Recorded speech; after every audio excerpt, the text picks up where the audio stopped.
I'm here with Greg Curtis with the Good Earth Greenhouse, and today we're talking about crepe myrtles.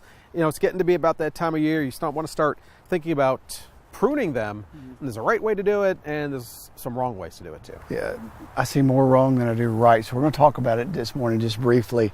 If you're going to deadhead, you can see this one back here behind me. You really just want to come in, Jeff, and just cut off the tips of it.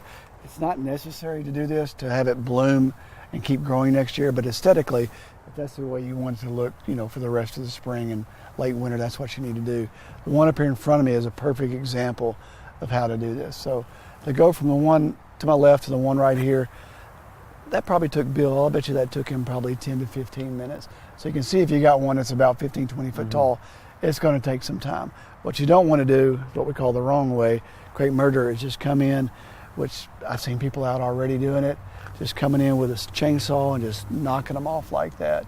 So if you got it too close to the house and you need to do that, I guess go ahead and do it. And then I would recommend digging that plant up and moving it somewhere else. Yeah, but what happens is if you cut it off, you know, too low, that's how you get those knots. You get all those knots and the suckers, then it starts producing things from the bottom as well. So that's how you know, because if you see your crepe myrtle, there's a whole bunch of suckers coming up.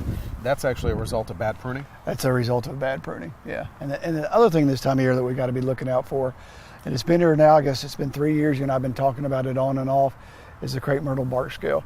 We don't have any here on the lot to show an example, but if you have it on your tree, and we've had people coming in the past couple, Saturdays and through the week, it's going to be either usually black on the trunk with little white specks.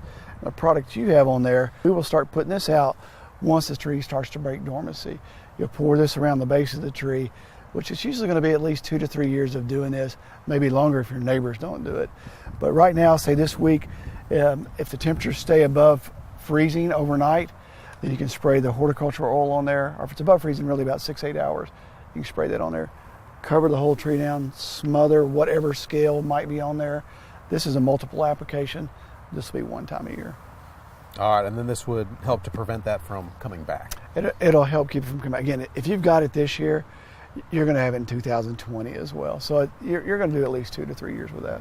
All right, and if you don't take care of it, it could eventually kill the entire tree, or at least eventually it can. It makes the blooms. It doesn't bloom there as much, and it's ugly.